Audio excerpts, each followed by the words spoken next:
Okay, so misconceptions in science are preconceived notions where something that someone believes in is not scientifically correct. An example of a common misconception for elementary schoolers is that the moon can only be seen at night. Another misconception that is very common is that mass and weight are the same and that they are equal at all times.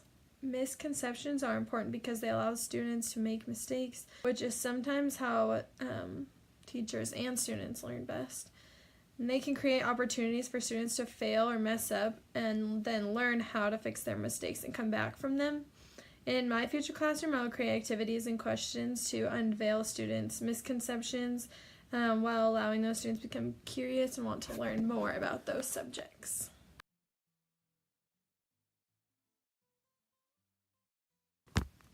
The progression of standards is how the standards build off of each other and how as a student is progressing in school, so from kindergarten until high school, how the subject gets more into detail and how they get more advanced.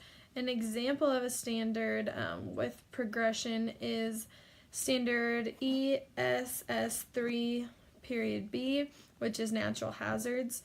In kindergarten through second grade, the students will learn that some weather conditions are more likely in different regions. In third through fifth grade, they'll begin to learn that humans cannot eliminate the hazards, but they can reduce the impacts by things like recycling. And in sixth through eighth grade, students learn how the history of natural hazards in a certain region have changed geological forces or factors of that region and of our history. The high schoolers will learn that natural hazards and geological events have shaped the course of human history.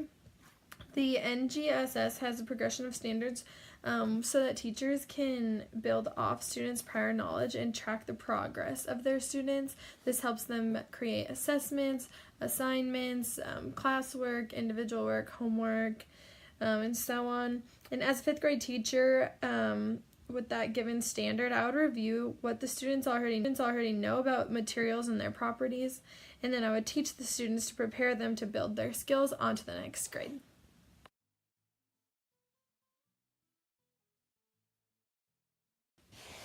Okay, throughout this course, we have been introduced to the 5E learning cycle. The 5 stages are engage, explore, explain, elaborate, and evaluate in that order. This is a lesson planning way. In the engage phase, that creates interest, checks prior knowledge, and generates curiosity. A way for a teacher to do that would be to create or find a short video that could be useful in the students here. This is where students will become excited to learn and excited to do their activities. In the explore phase, this is where the teacher gives very little instructions, so it gives students the time to carry out an activity without direct instruction.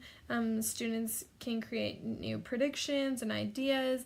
They may test their misconceptions. They may create new questions. An example that I used for my explore activity in semester was during a lesson I created for the parts of a plant or the life cycle of a plant.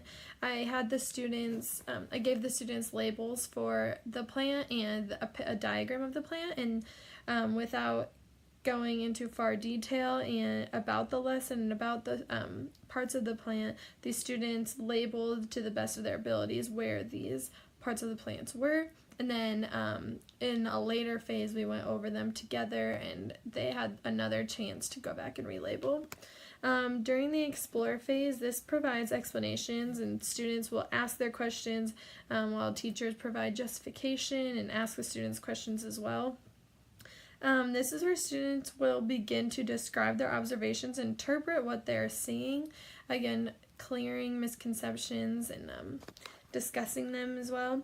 In the elaboration phase is where the student will apply what they have learned to different situations or learn how they can apply it in real life. Teachers may have students create presentations to apply their knowledge or apply their new skills. And then the evaluation phase is just where there's room for assessment. So this may include exams, writing assessments, self-assessments, big projects, summative assessments for the unit, and so on.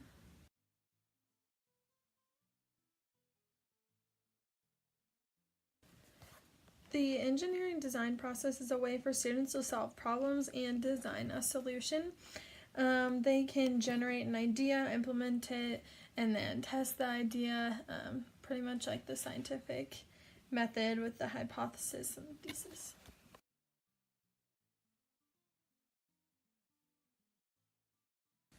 Okay, so overall, through this course, I have really enjoyed working with Dr. Alberto.